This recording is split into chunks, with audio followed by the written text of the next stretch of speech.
नमस्कार दोस्तों। आज फिर एक बार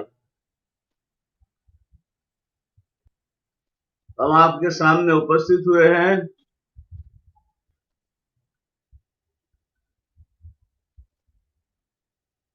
हमारी विदुषी पैनलिस्ट रश्मि जी को तो आप पहचानते हो। कई मामलों में काउंसलिंग से लेकर काव्य तक वो एक अच्छे प्रभुत्व से बात कर सकती है और सही मामले में जो चीजें कभी हमें मुश्किल लगती हो उनमें से सत्व निकाल के हमारे सामने ला सकती है। अभी अभी जन्माष्टमी गई, भगवान श्री कृष्ण का जन्मदिन था। उनका जीवन क्या था? उनका जीवन एक ही श्लोक से कहा जा सकता है। आदौ देवकी देव गर्भ जननम गोपी गृहे वर्धनम माया पूतन जीवितापहननम गोवर्धनोद्धारणम कंसच्छेदन कौरवादि हननम कुंती सुता पालनम एतद महाभारत पुराण कथितम श्री कृष्ण लीलामृतम। ये श्री कृष्ण के जीवन की कुछ बिंदु है। श्री कृष्ण का जीवन आलेखन करना आसान नहीं है किसी के लिए भी, और उन्होंने खुद अपनी आत्मकथा लिखी नहीं। तकलीफ वह है, आजकल कोई भी आदमी अपनी आत्मकथा लिख लेता है अगर कोई लिखने वाला मिल जाए तो। कृष्णा ने वो काम नहीं किया, नहीं तो ये मुद्दा काफी सरल बन जाता। अधिक तरीके से हम इनकी बात कर रहे हैं। खैर,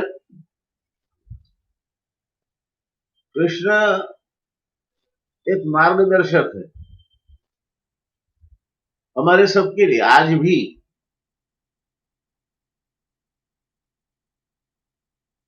हम कुछ भी होता है तो इन पे छोड़ते हैं कि देखा, जीव तू सिद्ध चिंता करे, जीव तू सिद्ध चिंता करे, कृष्ण ने गर्वो होते करे। जीव तू सिद्ध चिंता करे, कृष्ण ने गर्वो होते करे। सिंहण केरू दूध होते, सिंहण केरू दूध होते, सिंहण सुतने जरे। मत्स्य भोगी बगलो मुक्ता फल देखी चंचू ना भरे, जीव तो सिद्ध चिंता करे, कृष्ण ने गर्वो होते। यानी जो उनकी इच्छा होगी अंत में जाकर वही होगा, वही अंतिम नाटक का पर्दा जो है उसके पहले का अंतिम अध्याय हो रहेगा। आज ये मुद्दे में बात करनी है। वैसे देखें, कृष्ण के जीवन में बचपन से लेकर काली मर्दन से लेकर शुरू करें हम तो हमेशा एक सलाहकार के रूप में रहे। नेता थे बालकों के, उनका मार्गदर्शन करते थे।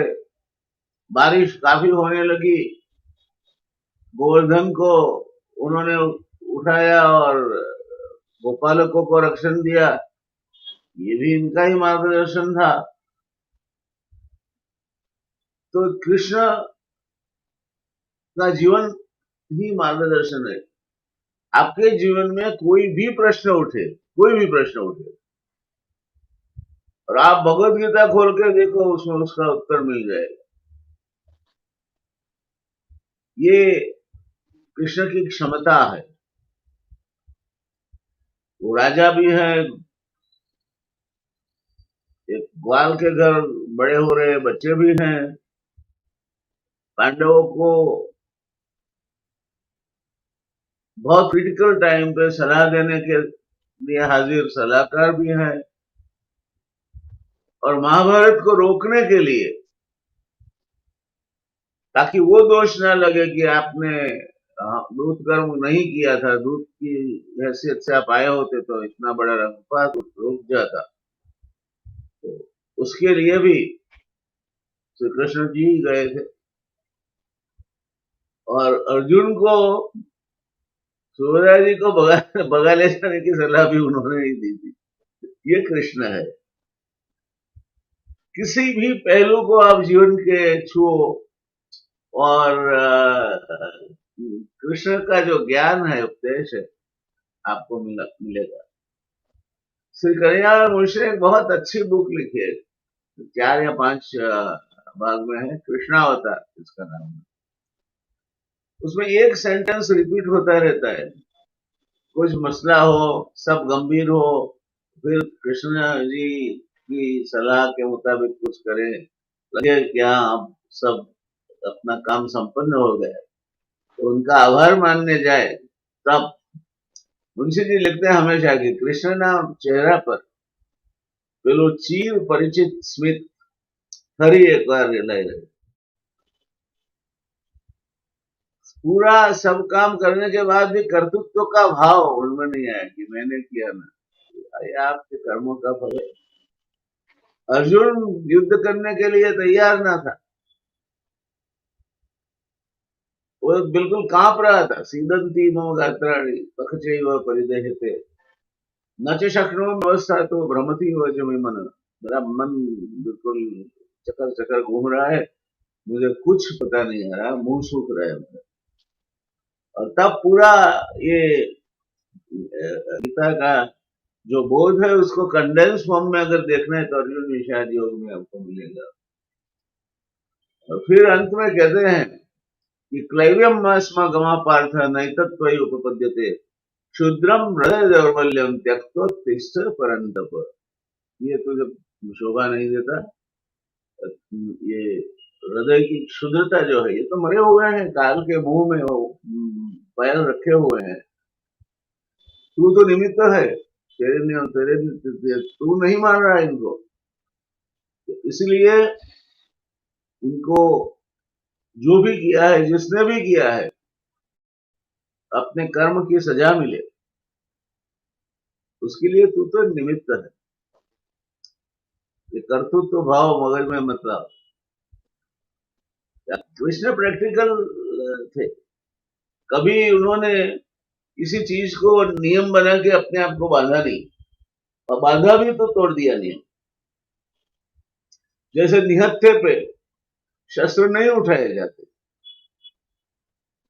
मगर जब कर्ण के रथ का पहिया जमीन में फंसा हुआ था और वो नीचे उतर के पहिया निकाल रहा था, तब उन्होंने बोला अर्जुन को कि अभी बाण चलाओ, अगर ये बच गया तो मैं सबको खत्म कर देगा। अर्जुन बोलता है निहत्थे पे हम मैं कैसे वार करूं, ये तो युद्ध का नियम नहीं है। तो बोला आप नियम नियम छोड़, यही यही कल्याण है तेरा और यही काम है, अभी इसको निपटा ले, नहीं तो तुम सबको निपटा लेगा।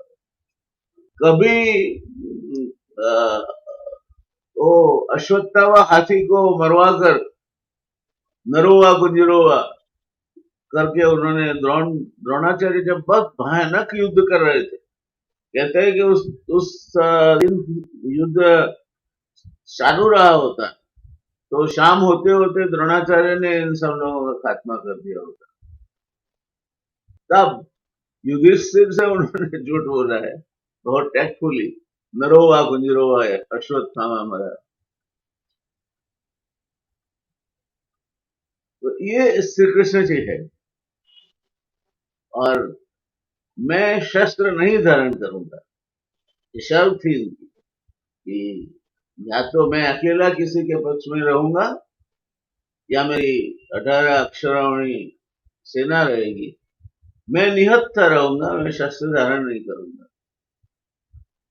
उन्होंने अर्जुन का सारथी पद स्वीकार किया, मगर वही सबसे बड़ा काम किया उन्होंने, क्योंकि अर्जुन को सलाह देने का, अर्जुन को मार्गदर्शन देने का सबसे बड़ा काम उन्होंने किया। और फिर भी जब उन्हें लगा कि अब काफी हद हो गई है, तब रथ का पहिया लेके भीष्म पितामह को मारने के लिए भी ये कृष्ण, ये कृष्ण को समझने के लिए आज हमने रश्मि जी को निमंत्रित किया है। उनका अभ्यास इस विषय पे काफी गहन है और ये हमारे जीवन को, मैं बहुत आपको ऑनेस्टली कहता हूँ, प्रामाणिकता पूर्वक कहता हूँ कि अगर आप सही मायने में भगवत गीता को फॉलो करो तो एक भी ऐसा मसला नहीं है जिसका हल उसमें नहीं लिखा हो। मगर हम जो युग में जीते हैं, अभी जी रहे हैं, वो विज्ञान का युग है। हमें वो इक्वेशन चाहिए, वो H2O को ही हम पानी बोल सकते हैं और इसी किसी और चीज को नहीं बोलते। तो गीता जो है वो प्रैक्टिकल ज्ञान, विषाद को दूर करने के लिए गीता से अच्छा कोई पुस्तक नहीं है, क्योंकि वो आपको गिल्ट से निकाल लेती है, कर्तृत्व भाव से निकाल लेती है और आप एक तटस्थ बन के किसी भी के बारे में सोचने लगते हैं तो आपको पता चलता है कि नहीं, ये न तो मेरे बस की बात थी न अगले वाले के बस की बात थी, उसको जाना था, चला गया, हमारा ऋणानुबंध खत्म हुआ, चला गया। तो जीवन से शुरू होकर वो वटस्य पत्र से पुटे शयनम से शुरू होता है और जीवन के अंत में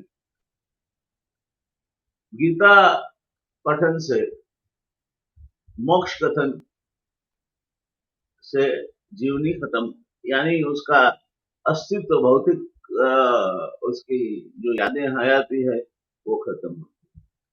ये श्री कृष्ण है और आज इनका हमें सुनना है रोल, उनका एक काउंसलर यानी सलाहकार।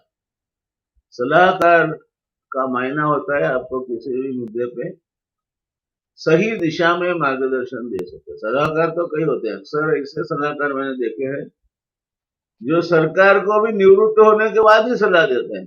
जब तक नौकरी में थे तब तक इनको ये सुहाने विचार नहीं आए, निवृत्त होने के बाद एक्सटेंशन मिल जाएगा या तो फिर adviser to the chief minister या ऐसा कुछ हो गया तो फिर वो सलाह देते हैं, नहीं तो सलाह नहीं देते।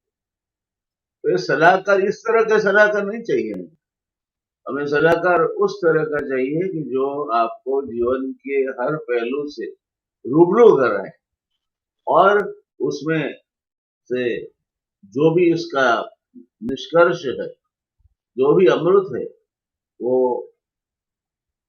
आपको प्राप्त कराए। आज हम ये सलाह की बात करेंगे और रश्मि जी के मुंह से बात सुनेंगे, क्योंकि इनको कृष्ण से कुछ ज्यादा ही लगाव है। स्वागत है आपका रश्मि जी, आप काफी अरसे के बाद दिख रहे हैं हमारी स्क्रीन पे। लगता है काफी व्यस्त रहती है। इंसान दो ही समय में तकलीफ में होता है, एक तो उसके पास काम ना हो तो बैठा बैठा सोचता है कि मेरे पास काम नहीं, और दूसरा जब ज्यादा काम आ जाए कि काम से कुछ और काम नहीं करने देता, तो इसलिए बैलेंस स्थिति तो बराबर का काम मिले ऐसी होती नहीं। मतलब ये चलता रहता है, दुनिया का नियम है। शुरुआत करते हैं हम अपने ही, ये जो आज का टाइटल है वो आपने ही सजेस्ट किया है, शुरुआत भी आप करें। जी नमस्ते। और आज का जो विषय है थोड़ा हमने अलग विषय पसंद किया, ये भी कृष्ण प्रेरणा है कि श्रीमद् भगवत के जरिए, श्रीमद् भगवत गीता के दौरान हमें मिले हुए, हमने जिसे प्राप्त किया, हमने कृष्ण का जो वर्जन हम तक पहुंचा वो है एक काउंसलर का वर्जन, एडवाइजर का नहीं, एक काउंसलर का स्वरूप। कृष्ण स्वयं विरोधाभास है, संपूर्णता, और इसीलिए वो लोकनायक है, इसीलिए वो पूर्ण पुरुषोत्तम है।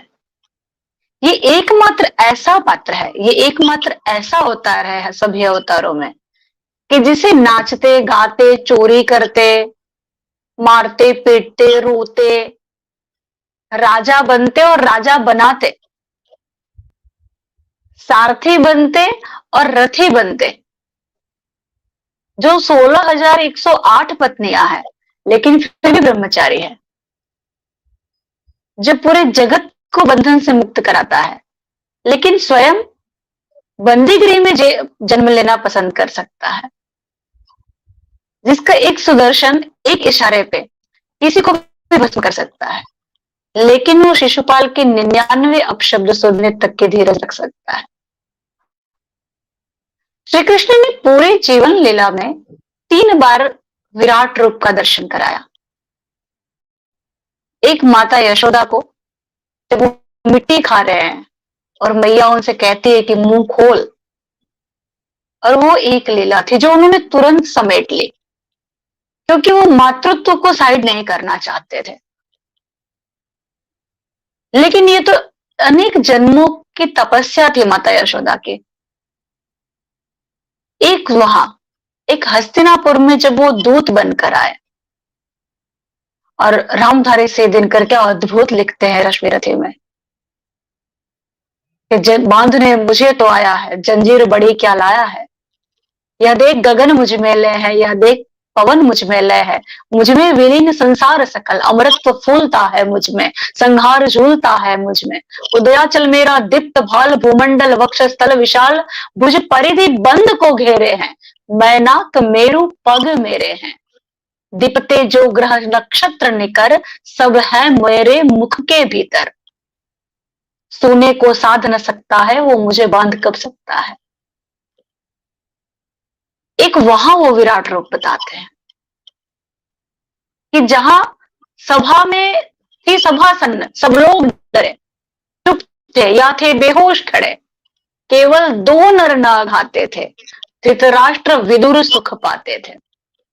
तो धृतराष्ट्र को तो 2 बार विराट रूप का दर्शन हुआ, एक फिर से कुरुक्षेत्र के मैदान में। यहां जो कृष्ण मिलते हैं श्रीमद् भगवत गीता में, वो एक काउंसलर श्री कृष्ण मिलते हैं, और एक काउंसलर का कर्तृत्व अगर किसी ने भी ये टेक लिया हो और उसके सामने कृष्ण ना हो, उसके ध्यान में कृष्ण ना हो अपने कर प्राप्त धर्म निभाते हुए, तो वो कभी भी अपने धर्म में अच्युत नहीं बन सकता। अर्जुन विषाद योग पहले अध्याय, क्योंकि ये इतना गहन विषय है कि मुझे एक ख्याल ये भी आया कि आज हम शुरू करते हैं, फिर कैसा हमारे दर्शकों का इंटरेस्ट है इस विषय में, तो हम सभी अध्याय के साथ इसका सेशन रखें, ज्ञान योग कर्म योग सभी, और सरलता के साथ इसे भगवत गीता से ही समझे, क्योंकि कृष्ण की बात और वेदव्यास की बात, अगर कोई ये माने कि ये हकीकत नहीं है, मान लीजिए कि किसी का तर्क ये कहता है कि मैं इसे नहीं मानता, मैं इसे नहीं मानते, इट्स ओके, हमें कोई समस्या नहीं है, हमारी कोई जिद नहीं है।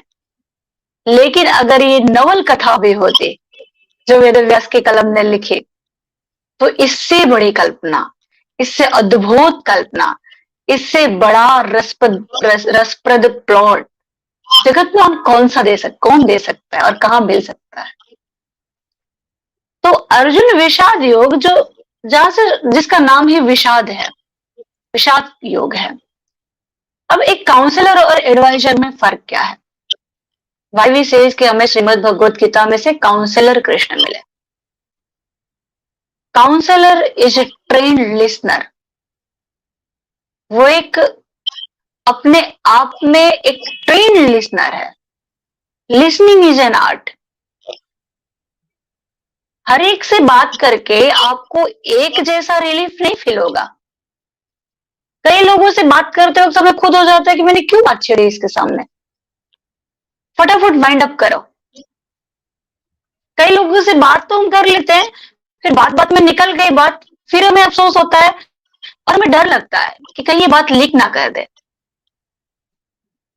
और काउंसलर वो है। कई बार हम बात तो करते हैं पर हमें पता रहता है कि इसके सामने खाली भड़ास निकाली है, इसे हमारी बातों से कोई लेना देना नहीं है।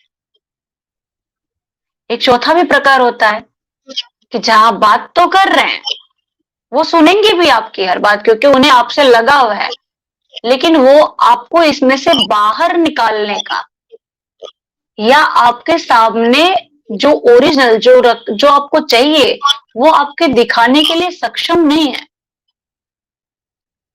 काउंसलर इन सबसे ऊपर है, इन सबसे अलग है कि जिसके सामने बात करके एक तो आप उसके सामने खुल जाते हैं, खुलने लगते हैं एक कमल की पंखुड़ियों की तरह, जो आपको भी पता नहीं चलता, आपको आपकी शायद धारणा भी नहीं होती कि आप इतने आराम से कह पाएंगे।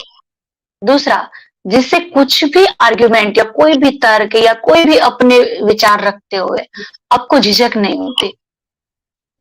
आपके उस सामने बैठे जो काउंसलर है उसके अस्तित्व का कोई भार आपको झिझक नहीं देता, आपको रिलीफ फील कराता है, आपको खुलने के लिए बिन कहे भी प्रोत्साहित करता है और आपको फील होता रहता है कि यस, ये एक इंसान है जिसे सच में मेरी बात की वैल्यू है, जिसे सच में मेरा पेन समझ में आ रहा है और मेरे तर्क इसे फालतू नहीं लग रहा है, इसे सामने बोलने जैसा नहीं लग रहा, ये मुझे सुनने के लिए बैठा है।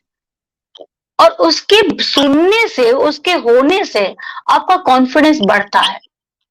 उसके सामने आप रो सकते हो, हंस सकते हो, इसमें से आपको कुछ भी रोकता नहीं है, कुछ आपको अटकाता नहीं है।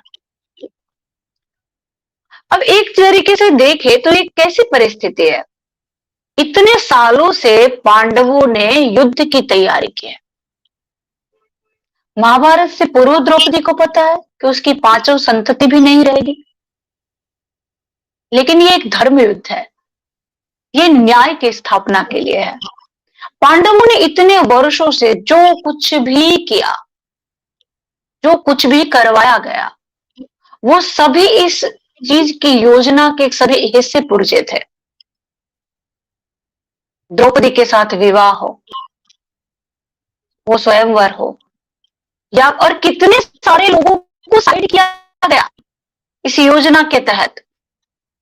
कर्ण सक्षम ही था, राजा भी था, लेकिन कृष्ण ने द्रौपदी को कहा कि तुम कह सकती हो, कन्या कह सकती है।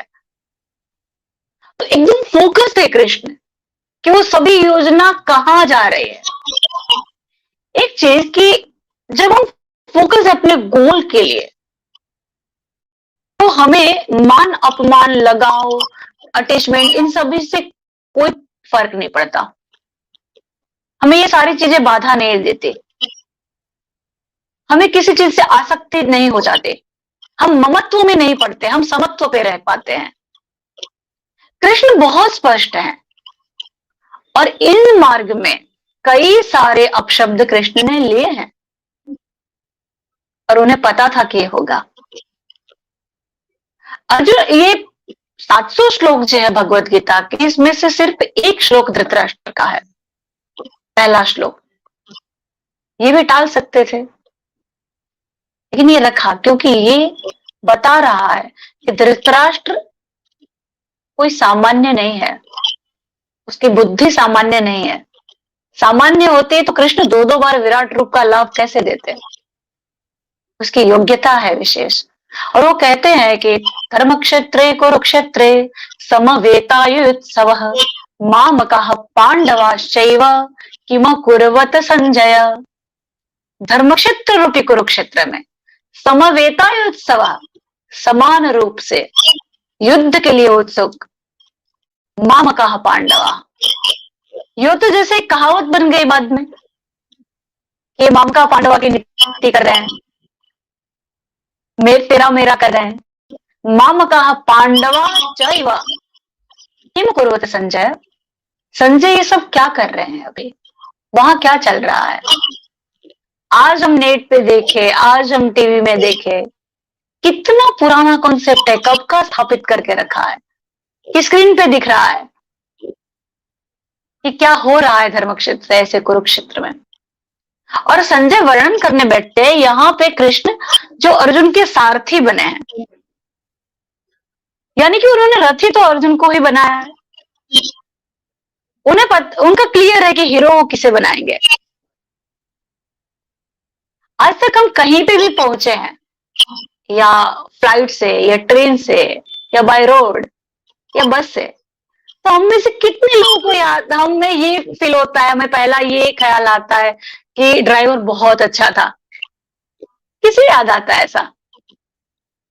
हमें तो अपनी टिकट देखते हैं, ज्यादा से ज्यादा ट्रेन का नाम रहता है, फ्लाइट की कंपनी पता रहती है, हम उसे क्रेडिट देते हैं। कौन देखने जाता है सारथी को? तो कृष्ण ये ऐसे काउंसलर है। काउंसलर होना मतलब अपने आप को किसी भी क्रेडिट से ना जोड़ना। हम नहीं होते तो कोई और होता, काम तो तुमने ही किया। दूसरा, काउंसलर मतलब कि इनर वॉइस, आपकी अपनी आत्मा की आवाज, जो सभी मोह के लेयर्स हटा करके फिर से आपके ओरिजिनल आवाज को आपसे ही कनेक्ट करवाता है, जिसमें उसका कुछ है ही नहीं। जैसे जो सामने है उसी से आ रहा है और वहीं तक जा रहा है। यानी कि त्वदीय वस्तु गोविंदम तुभ्यमेव समर्पय, गोविंद तुम्हारी ये चीज मैं तुम्हें ही अर्पण करती हूँ। और ये अर्जुन कृष्ण अपने सारथी को कहते हैं, एक्साइटमेंट देखिए, क्योंकि इतने सालों की मेहनत है। से इसकी सेनयोर उभयोर मध्य रथम स्थापय अच्युत, हे अच्युत सेनयोः उभयोः मध्य, ये दोनों सेनाओं के बीच में रथ को ले चलिए, वहां खड़ा रखिए, स्थापित कीजिए, वहां रखिए आप इसे। क्यों? मुझे देखना है। एकदम फॉर्म में है आदमी, क्योंकि इतने सालों की मेहनत है, मुझे तो देखना ही है कि मैं किस योजना से किसके साथ कैसे प्रहार करूं। मुझे नीति को रणनीति एक बार फिर से समझनी है। और कृष्ण ले जाते हैं। अब एक सवाल है ना, कई बार ऐसे आते हैं, सामान्यतः लोग कहते हैं कि तो उस मैदान में, उस कुरुक्षेत्र में सभी को गीता पता होगी, सभी ने सुनी हुई थी। नहीं, ऐसा तो कैसे हो सकता है? एक काउंसलर कभी भी एडवाइस पब्लिक के सामने नहीं देता, और ना तो आपको रोने के लिए आपकी वीकनेस बाहर आए ऐसा माहौल पब्लिक देता है। क्यों? अब सवाल ये भी है कि सबने सुना हो तो सबको गीता ज्ञान का लाभ मिलता? ऐसा नहीं होता। क्योंकि अगर ऐसा होता तो सोचिए कि अर्जुन जो पहले, जिसकी एक्साइटमेंट लेवल जिसका ये है कि आप ले चले माधव, मुझे देखना है, और जैसे ही सामने ले जाते हैं तो शुरू होता है कि स्वजनम ही कथम महत्व, मेरे सामने तो मेरे स्वजन खड़े हैं, अब इनसे युद्ध नहीं हो सकता, इनसे कैसे युद्ध होगा? और फिर सिदंति मम गात्राणि मुखम च परिशुष्यते वेपथुश्च शरीरे में रोम हर्षश्च जायते गांडीवं संसते हस्तात् त्वक्चैव परिदह्यते न च शक्नोम्य वस्थातुं भ्रमतीव च मे मन निमित्तानि च पश्यामि विपरीतानि केशव। सिदंति मम गात्राणि, एक चिट आप किसी टीवी सीरियल का सीन विजुअलाइज कीजिए आपके सामने।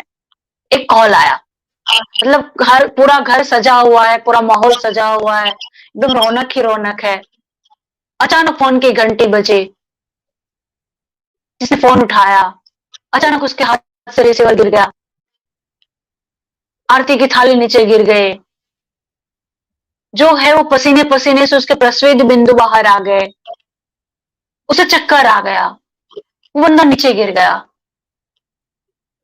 और सभी लोग तहस नहस में आ गए, और अचानक सब कुछ बदल गया। कुछ ऐसा ही नहीं लगता है? सिदंति मम गात्राणि गांडीवं संसते हस्तात्, कृष्ण मेरे तो गांडीव हाथ से गिर रहा है, अरे मेरे गात्र शिथिल हो रहे हैं, मैं खुद से काबू गंवा रहा हूं, मैं खुद खड़ा नहीं रह सकता। माधव मेरी बुद्धि स्थिर नहीं हो रही है। ये सिम्टम्स अचानक जन्मे। लेकिन अर्जुन सामान्य नहीं है।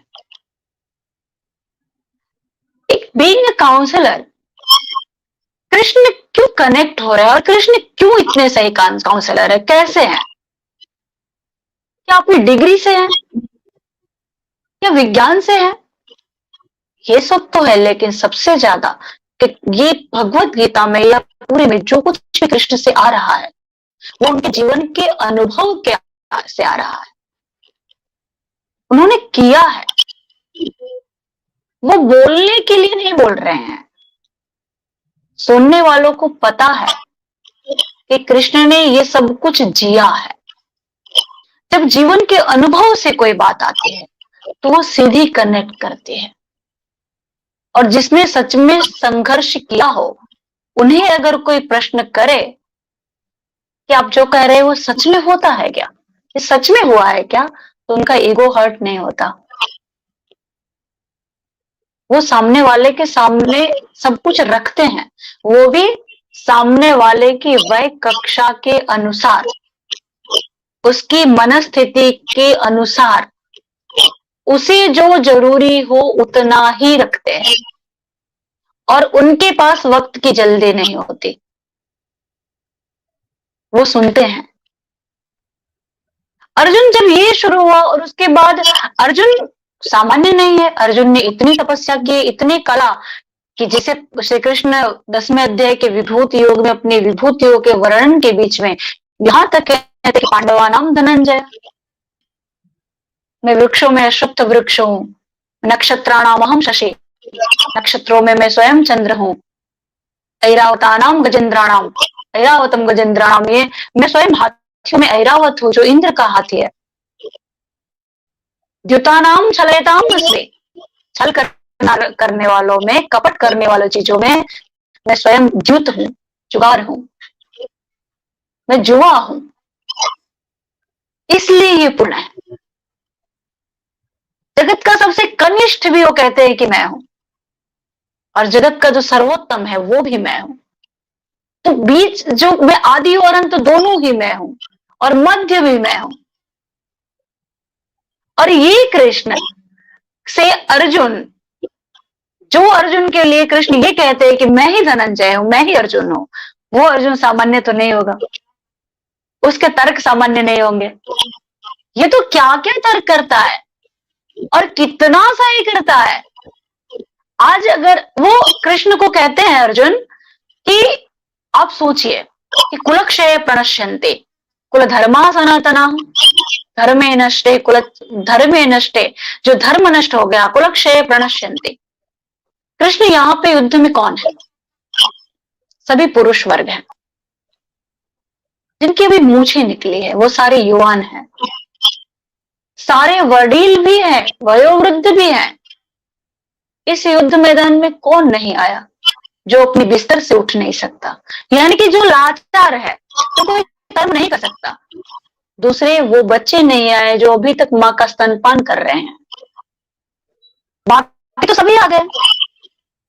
तो अब नगर में कौन है? हमारी कुल की स्त्रियां हैं, और सिर्फ स्त्रियां बच जाएगी, क्योंकि जो यहाँ आए हैं वो सभी तो वीर गति को प्राप्त होंगे।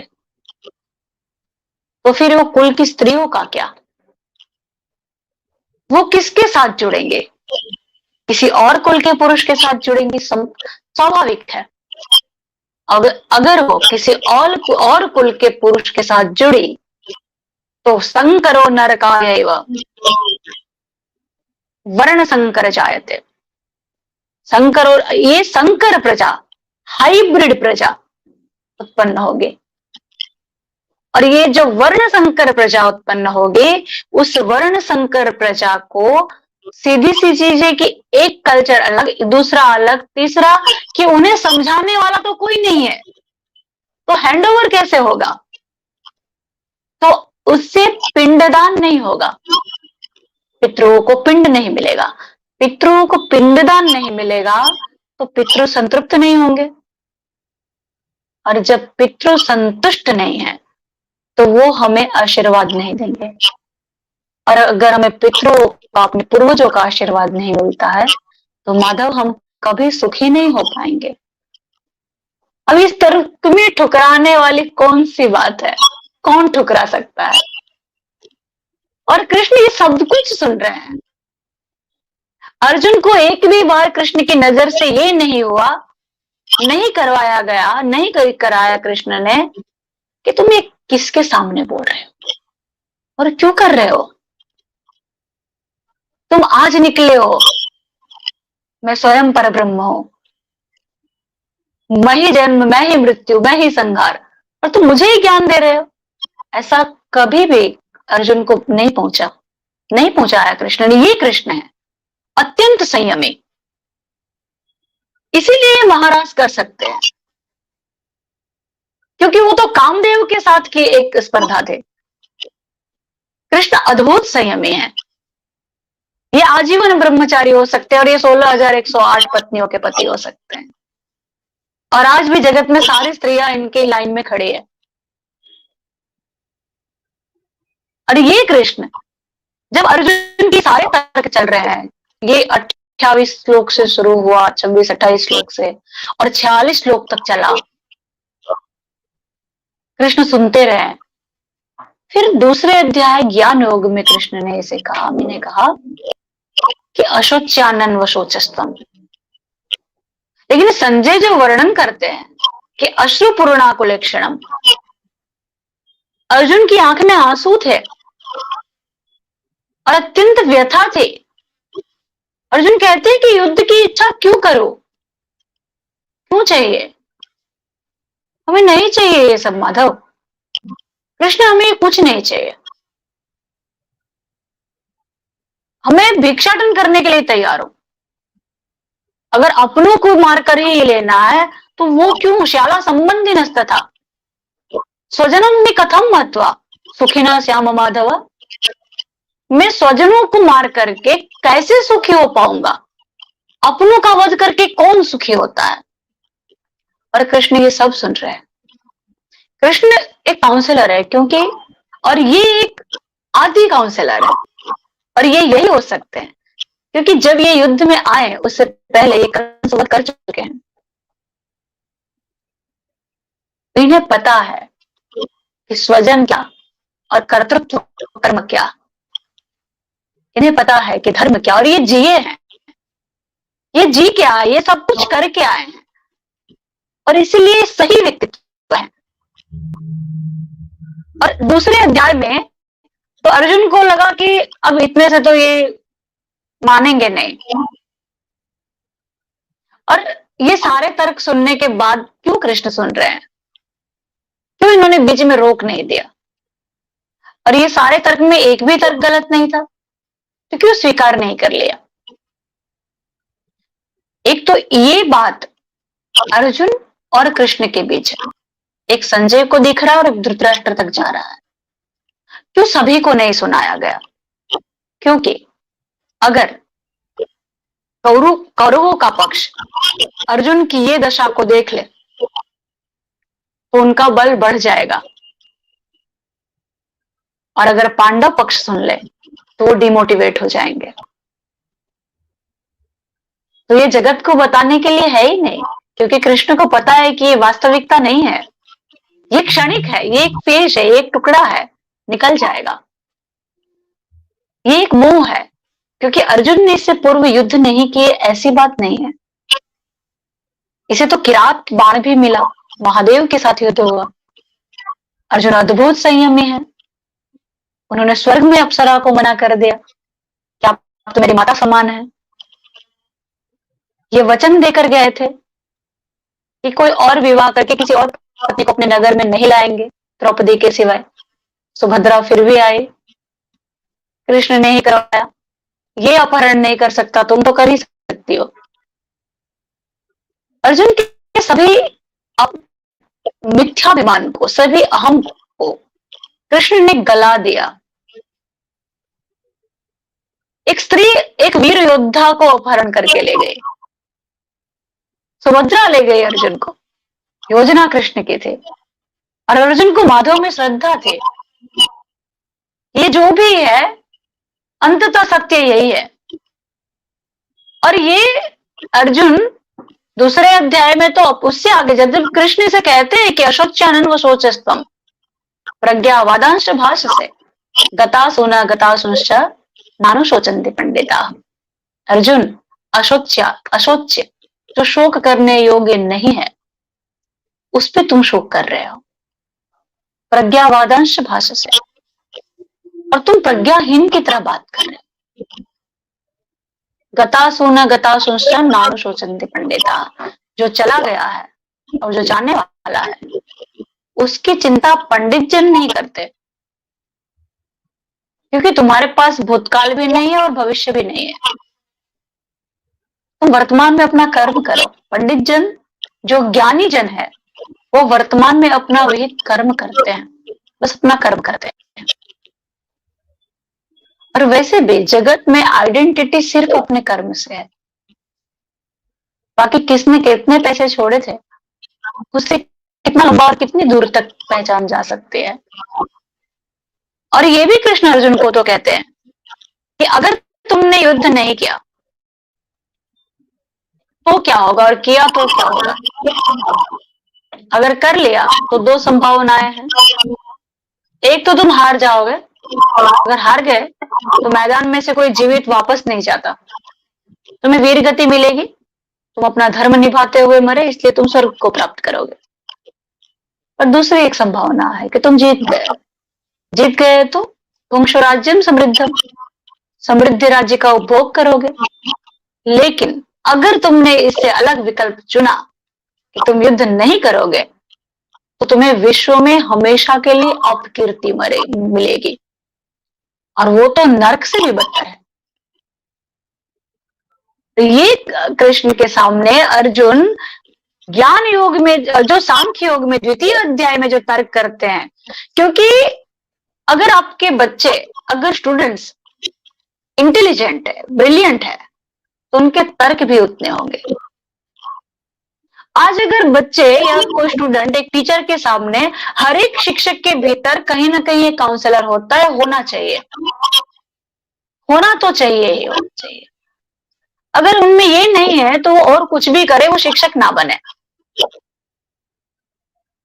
तो जिन शिक्षकों को सवाल पूछने वाले बच्चे प्रॉब्लम लग रहे हैं, उन्हें एक बार अपने आप को रोकना चाहिए, टोकना चाहिए और अपने अंदर झांकना चाहिए कि क्या है। और क्या होता है कि बहुमत हमेशा सच नहीं होता,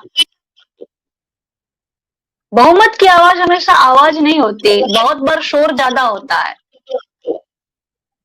और ऐसा शोर मिलना बहुत आसान है आज के समय में, पहले भी था। कौरवों की संख्या पहले भी ज्यादा थी, पांडव कम थे, लेकिन अंततः सत्य तक सफल थे। उन्हें कृष्ण मिले। हर एक इंसान आज भी जो नैतिकता के साथ चल रहा है, अपने विहित कर्मों पे फोकस है, उसका संघर्ष ज्यादा ही है। उसे उतनी वोटिंग जल्दी नहीं ही मिलती, क्योंकि हर वोट सच्चाई को मिले ऐसा जरूरी नहीं रहा कभी भी। लेकिन इतना तो है कि उसे पता है कि वो क्या है, और हर एक को कृष्ण किसी न किसी स्वरूप में आके हमेशा मिल जाते हैं। जब ये पांडव वनवास में थे, कृष्ण साथ में तो नहीं गए थे, लेकिन कृष्ण हमेशा साथ थे।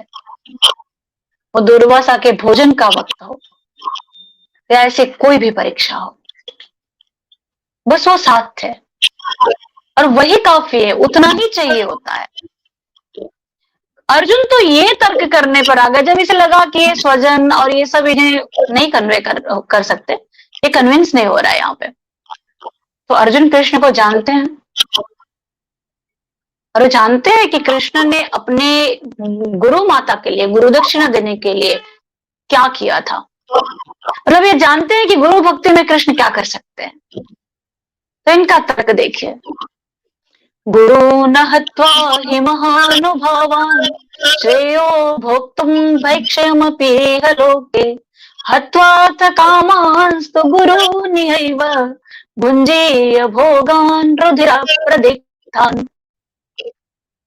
कृष्ण मेरे सामने महानुभाव और गुरुजन हैं, जिन्होंने मुझे ज्ञान दिया है, मुझे पाला है। और गुरुजन की हत्या करके कौन कल्याण हो करता है? गुरु की हत्या करके, द्रोणाचार्य का वध करके अगर मैं राज्य लेता हूं और उपभोग करता हूं, तो ये कैसा हुआ? कुंजीय भोगान रुधिर प्रदिग्धान, ये तो रक्त से सने हुए अन्न की तरह हुआ। अब इसमें कृष्ण क्या कहेंगे? मतलब स्टूडेंट्स को और बच्चे अगर आपको ऑब्जर्व कर रहे हैं, निरीक्षण आपका कर रहे हैं, तो उन्हें पता है आपकी कमजोर कड़ी क्या है। लेकिन जब उन्होंने आपकी कमजोर कड़ी पे पांव रख दिया, तो बहुधा लोग तिलमिला जाते हैं। हर वक्त पढ़ाई का उपदेश देने वाले पेरेंट्स को अगर बच्चे, और खुद हाथ में रिमोट लेके और पढ़ाई के लिए भेजने वाले पेरेंट्स को अगर बच्चा एक बार कह दे, मैंने भी आपके 10th के रिजल्ट देखे हैं, कुछ नहीं था, क्यों हमेशा कहते रहते हो? पेरेंट्स का एकदम पित्ता जा उठता है। उन्हें उन्हें लगता है कि रिस्पेक्ट नहीं कर रहा। उनकी एक ही बात होती है कि इसे बड़े से बात करने का लिहाज नहीं है। ये लहजा क्या चीज होती है? तो अर्जुन जो यहाँ कर रहा है वो क्या है? इतनी तैयारी कृष्ण हमेशा साथ रहते हैं, क्योंकि ये तो प्रॉमिस दिया है उन्होंने पूरे ब्रह्मांड को, पूरे आर्यवर्त को, पूरे विश्व को, पूरे मानव समुदाय को, पूरे जीव समुदाय को, कि यदा यदा हि धर्मस्य ग्लानिर्भवति भारत अभ्युत्थानम अधर्मस्य तदात्मानं सृजाम्यहम्, मैं आऊंगा। तो इधर युगावतार किसका था? कृष्ण का था। ये प्रतिज्ञा किसने ली है? कृष्ण की है। पर वो तो कहते हैं ना कि पांडवा नाम धनंजय, मैं ही कृष्ण हूं। तो तुम जो कर रहे हो वो मैं ही कर रहा हूं, तुम जो हो वो मैं ही हूं। अब जो स्वयं अपना अंश है, जो स्वयं कृष्ण स्वरूप है, उसके भी मन में इतने सारे संशय हैं, आते हैं अचानक। और यहां से कृष्ण का जो काउंसलर वर्जन है, जो जो कृष्ण जैसे जैसे सुन रहे हैं, कर रहे हैं, इन सबका परिणाम वहां आता है 18वें अध्याय में जाके। नष्टो मोह स्मृतिर्लब्ध्वा तत्प्रसादान् मयाच्युत स्थितोऽस्मि गत संदेह करिष्ये वचनं तव। नष्टो मोह, मेरा मोह नष्ट हो गया। स्मृतिर्लब्ध्वा, मुझे मेरी स्मृति मिल गई, मुझे याद आ गया, मुझे मेरा धर्म याद आ गया।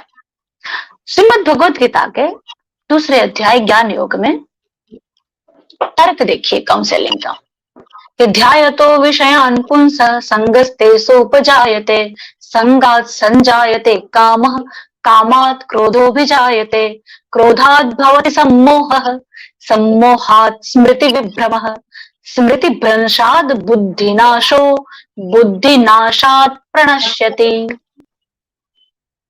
प्योर काउंसलिंग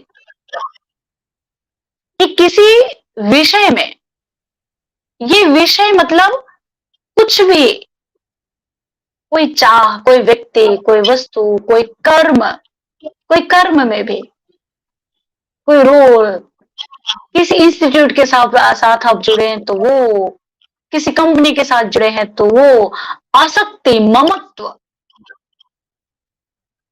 अगर प्रॉब्लम मेल फीमेल ईमेल की नहीं है, प्रॉब्लम अटैचमेंट की है। जो भी कुछ समस्या आ रही है उस अटैचमेंट से आ रही है। जब तक हमने अटैच नहीं किया तब तक कोई इश्यू नहीं है। It's not male, it's not female, it's not email. It's all about attachment. And Krishna says कि जिस चीज को, कभी भी जब विषय को देखा, अगर उस विषय से आसक्ति हो गई, अगर उससे तुम जुड़ चुके, अपने आप को उस पर छोड़ दिया, अब तुम्हें ये हो गया कि इसे तो मैं ही बेस्ट कर सकता हूं, मुझे बेस्ट करना है, मतलब एक आसक्ति तो हो गई। बाहर लॉजिकली आप कुछ भी प्रूफ कीजिए, पर सच्चाई यही है कि मुझे इसे बेस्ट बनाना है और इसे मैं ही कर सकता हूं। जब हमने अपने प्राप्त धर्म के एरिया से अपने आप को थोड़ा ऊपर देखना शुरू किया, यानी कि कहीं ना कहीं आसक्ति शुरू हुई, आसक्ति शुरू हुई तो ममत्व कामना जन्मी। कामनाओं का कोई अंत नहीं है। अब इस आसंग से जो कामनाएं प्रदीप्त हो रही है उससे क्या हो रहा है? मोह हो रहा है। अब जो कामना है वो वास्तविक जीवन में तो पूर्ण हो नहीं सकती। तब क्या होगा? अगर वो अपूर्ण है तो क्रोध आएगा, कुछ भी रुकावट लगेगा। भले वो योजना में सन्निहित हो लेकिन हमें तो रुकावट लगेगा क्योंकि हमारा तो अपना एक विजुअल हो चुका था। हमने तो एक ड्रीम बना लिया था लेकिन वो सिर्फ हमारे मन में था, जो हमें बनाना ही नहीं था। हमारा वो रोल ही नहीं था लेकिन बनाया। बनाया तो अब ये हुआ। अब क्या होगा? क्रोध आएगा। क्रोध आएगा तो क्या होगा? क्रोधात् भवति सम्मोह। क्रोध से व्यक्ति स्वयं सम्मोहित होता है। क्रोध में व्यक्ति कभी भी किसी चीज को तटस्थता से नहीं देख सकता। बाणभट्ट ने अद्भुत लिखा है कि आंखें होते हुए भी ये अंध है, चक्षुष्मान अंध एवं। अगर इंसान क्रोध में है, अगर उसमें क्रोध का आविर्भाव हो चुका है तो आंखें होते हुए भी वो अंध है। क्रोध क्या करता है? बाणभट्ट के एक तो गद्य सम्राट है और वो कहते हैं कि क्रोध व्यक्ति के सौंदर्य को नष्ट कर देता है। पापा कितनी भी प्यारे क्यों ना हो, मम्मी कितनी भी प्यारी क्यों ना हो, लेकिन अगर वो गुस्से में तप रहे हैं तो बच्चे पास नहीं आते। स्किन कलर तो वही रहा होगा, पहना हुआ तो वही है, माँ भी वही है, पापा वही है, लेकिन क्यों पास नहीं आ रहा? जो आके सीधा लिपट जाता था वो अभी क्यों दूर है? क्योंकि क्रोध सौंदर्य को नष्ट कर देता है, उसकी सुकुमारिता को नष्ट कर देता है। मनुष्य के अंदर रहे हुए जो मनुष्यत्व है उसे उड़ा देता है, करुणा उड़ा देता है, वो प्रेम उड़ा देता है, वो स्वस्थता को हटा देता है, तहस नहस कर देता है, बिखर देता है। और क्रोधात् भवति सम्मोह, सम्मोहात् स्मृति विभ्रम। ये सम्मोह, ये मोह व्यक्ति की स्मृति को भ्रमित करता है, उसे वास्तविकता पे टिकने नहीं देता, उसे व्यवसायत्मक बुद्धि जिसे कृष्ण कहते हैं, उसकी अनेक तरफ दौड़ती हुई भागती हुई बुद्धि में लपेट देता है, उसे हजार टुकड़े कर देता है। और क्रोध सम्मोहात् स्मृति विभ्रम, स्मृति भ्रंशाद बुद्धिनाशो। स्मृति के भ्रंश होते बुद्धि का नाश होता है, बुद्धिनाशात् प्रणश्यते। और बुद्धि के नाश होते ही पतन होता है। प्योर काउंसलिंग, कोई अगर काउंसलिंग में जाता है तो भी सेम चीज वहां पे आ जाती है, थोड़ी अलग टेक्निकल लैंग्वेज में। जी सर। हमने आपको सुनते सुनते दो चार चीजें हमारे दिमाग में आई, चाहेंगे जी हम सर। कि आपसे उसका समाधान हो जाए। पहली बात तो ये है कि आप कृष्ण की जीवनी देखो। कारागार में जन्म होना, अपने भाई बहन का अपमृत्यु होना, जन्म के तुरंत बाद ही अपनी माँ बाप से अलग होना, नंद बाबा के घर बड़ा होना, राधा जी से उनका स्नेह, और फिर इनको छोड़ के अक्रूर जी के साथ फिर कंस के पास जाना। वहां से भी वो चलते रहते हैं। जरासंध के साथ युद्ध किया, शिशुपाल के साथ उन्होंने उसको वचन दिया था उसकी माँ को कि मैं जब तक वो 100 गाली नहीं देगा, 100 अपराध नहीं करेगा, मारूंगा नहीं। तो धीरज रखना। और फिर महाभारत में भी उन्होंने जो काम किए, नरोवा कुंजरोवा करके जो कपट रचाया, या भीष्म पिता को मारने के लिए चक्र रखा देके भागे, या अर्जुन को बोला कि अभी अभी मार दे इसको, कर्ण को नहीं तो तुम्हें खत्म कर देगा।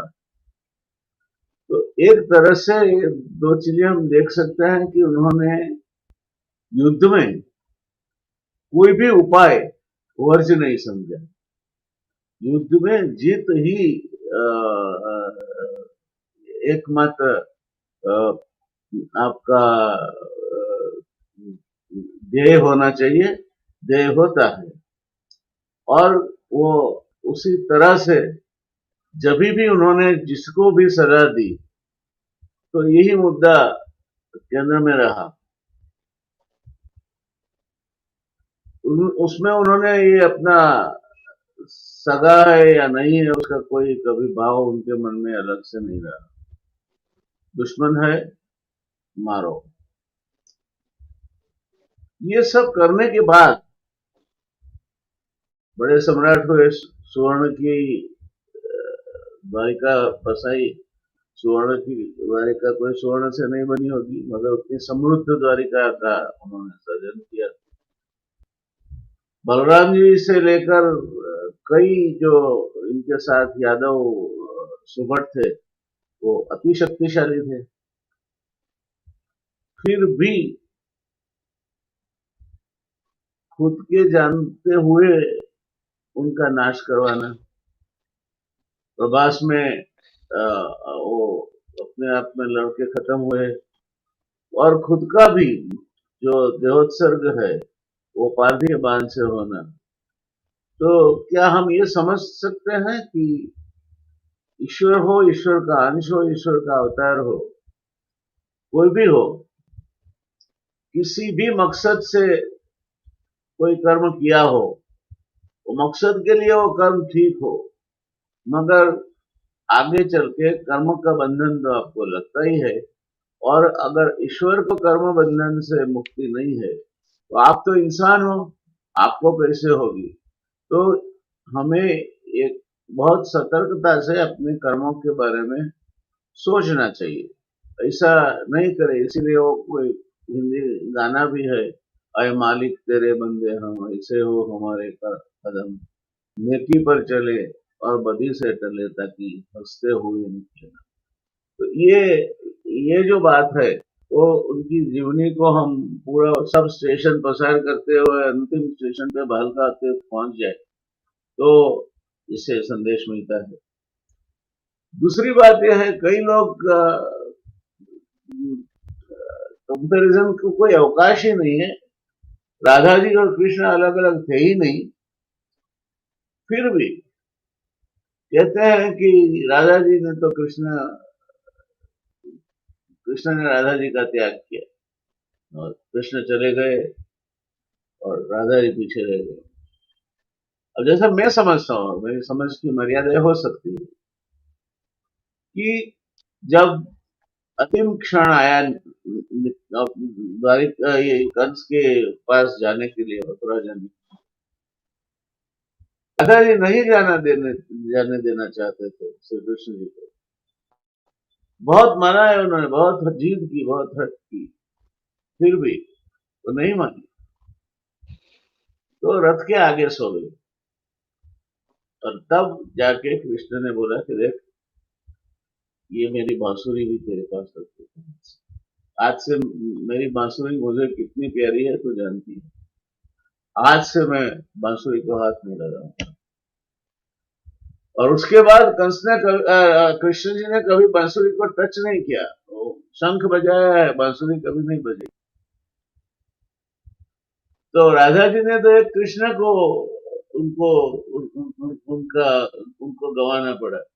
कृष्ण जी ने तो राधा जी को और बांसुरी को, दोनों प्राण प्यारे थे उनके, दोनों को गवाया। तो जो बड़ा है उसे जब वो त्याग करने की नौबत आती है तब दिल भी बड़ा रख के त्याग भी उसका बड़ा होना चाहिए कि देख तू इतना देता है छोटे, तो मैं ये एडिशनली तुझे देता हूं। ये जब भावना आती है तब बड़प्पन और बड़प्पन के साथ अमरत्व भी आ जाता है। तो ये एक इंसिडेंट था जो मैंने सोचा कि शायद आपसे मैं बांटूं। तीसरी बात और अंतिम बात मैं ये कहना चाहता हूँ कि श्री कृष्ण जी तो ईश्वर थे, अंश थे, स्वयं भगवान विष्णु थे। उनको कोई जरूरत नहीं थी ये सब पूरी लीला करके किसी को हराने की, किसी को जिताने की, किसी को मरवा देने की, फिर भी उनकी जो जीवनी रही वो आम आदमी सी रही। तो एक अनुभव जिसमें से वो पसार हुए, और दूसरा वही लोग जिनको उन्होंने काउंसिल किया उनके जैसी जीवनी और सलाह। जब सुभद्रा जी को अर्जुन को उन्होंने अपना ही रथ दिया था कि ये शीघ्रगामी रथ है मेरा, और मेरा ही सारथी है, तो लेके भाग जा, नहीं तो यहाँ बलराम जी सब तहस नहस कर देंगे। और जब वो सब पता चलता है कि ये हुआ है, तब बलराम जी को वही आश्वासन देते हैं कि क्या करते हैं, अब भाग गया है तो भाग गया है, अपनी बेटी कोई ऐसे वैसे उनको उनके साथ तो गई नहीं है। हमारे में यादवों में तो शादी ही हरण करके कही की जाती है। तो अगर उसने हमारे कुल धर्मों का पालन किया है तो गलत क्या है? और तब जो सुझाव देते हैं वो किसी मुत्सदी से कम नहीं है। बोलते हैं अब देखो बेटी तो ससुराल पहुंच गई, अब हम इतने बड़े परिवार है, इतने धनी है, इतने प्रभुत्व वाले हैं, अब हमें हमें जो शोभा दे उस तरह का व्यवहार जाकर करना चाहिए। और वो जाते हैं, सुभद्रा जी का स्वीकार भी हो जाता है और करियावर भी हो जाता है। ये भी कृष्ण है। तो कृष्ण यानी सामान्य आदमी के जीवन में आती हुई समस्याओं का उसके बस में हो उस तरह का हल। ये नहीं कि तू जाके ये फलाने फला वो वृक्ष के नीचे बैठ जा और 10 लाख जाप खत्म होने के बाद तुझे ये सिद्धि प्राप्त होगी, ये बात नहीं कही कृष्ण ने। जब कहा जैसे था बिल्कुल। तो अर्जुन को घमंड आया था कि मत्स्यवेद मैंने किया है, खुशी हो रहा था, बता रहा था कृष्ण जी को, कहना आज तो मैंने कर्तव्य दिखाया ना। आप हर समय बोलते हो कि मैं कहीं ना कहीं तेरे साथ हूँ। बोले हाँ कर्तव्य दिखाया तुमने, मत्स्यवेद किया, फलस्वरूप द्रौपदी को प्राप्त की। मगर आपको शायद मालूम होना चाहिए कि नीचे जो पानी था जिसमें देख के आपको मत्स्यवेद करना था, उसको कुछ समय के लिए स्थिर मैंने कर दिया, तब जाके आपने मत्स्यवेद किया। ये कृष्ण है। तो कृष्ण को आप किसी भी एंगल से देखें, किसी भी तरह देखें, तो मैं मानता हूं कि आपको जीवन के किसी भी हल, किसी भी प्रश्न का हल मिल जाएगा। और हल ऐसा मिलेगा कि वो फिर उसमें पाप क्या है पुण्य का है वो क्या है वो सोचने का भी आपके लिए अवकाश नहीं रहता है, क्योंकि परिस्थिति ऐसी है कि जिसके अनुसार आपको वर्तन करना होता है। तो कृष्ण की जो सलाह है, काउंसलिंग है, वो परिस्थिति के अनुसार मानव धर्म क्या होता है उसका हमें काउंसलिंग मिलता है। और इसी की वजह से जब तक ये संसार रहेगा गीता शाश्वत। गीता की जो बात कही है भगवान ने उसमें कभी कोई पुरानी नहीं होगी, वो शाश्वत है। तो अच्छी बात हुई रश्मि जी, आपने काफी बहुत विगतों के साथ ये काउंसलिंग का कृष्ण जी का जो काम था और उसके साथ साथ गीता से उठते हुए कुछ बोध की भी बात की, मजा आया। धन्यवाद आपका। और आपका ये सुझाव अच्छा है, हम अलग अलग पहलुओं को लेकर आज के समय में अगर किसी की जरूरत है तो कृष्ण धर्म की जरूरत है, कृष्ण की समझ की जरूरत है, कृष्ण की जो एक बात रखने की सूझ थी। दूत कर्म के लिए जाना ही चाहिए, उनको मालूम था सफल नहीं होने वाले, फिर भी नहीं जाएंगे तो अच्छा नहीं रहेगा। हमें कोई बोलेगा कि आपने प्रयास नहीं किया अंतिम युद्ध को टालने के लिए, तो कहें अपमान भी हुआ उनका। और एक हद तक उन्होंने अपमान सहा भी, मगर जब दुर्योधन के मन में एक विचार आया कि इनको यहाँ ही खत्म कर दे, तब उन्होंने वहां भी अपना विराट स्वरूप दिखा के उनको समझाया कि ये ऐसी अगर बाल तुम्हारे दिमाग में कोई हरकतें चल रही है, बचकाना छोड़ दो, ये तुम्हारे बस की बात नहीं है। तो शत्रुओं के बीच जाओ आप, कभी भी आपकी सज्जता ये होनी चाहिए कि शत्रु के मन में अगर कोई विचार आए और वो आपको कहीं न कहीं लिक्विडेट करना चाहे या कुछ हानि पहुंचाना चाहे या आपका अपमान करना चाहे, तो किस हद तक सहन करना। ऐसा नहीं कृष्ण ने अपमान सहन नहीं किया, शिशुपाल ने तो उनको गाली गलौज करने में कोई कसर नहीं छोड़ी, फिर भी उन्होंने वचन दिया था अपनी पुत्री को कि इसके जब तक 99 अपराध नहीं होंगे मैं उसके हाथ में।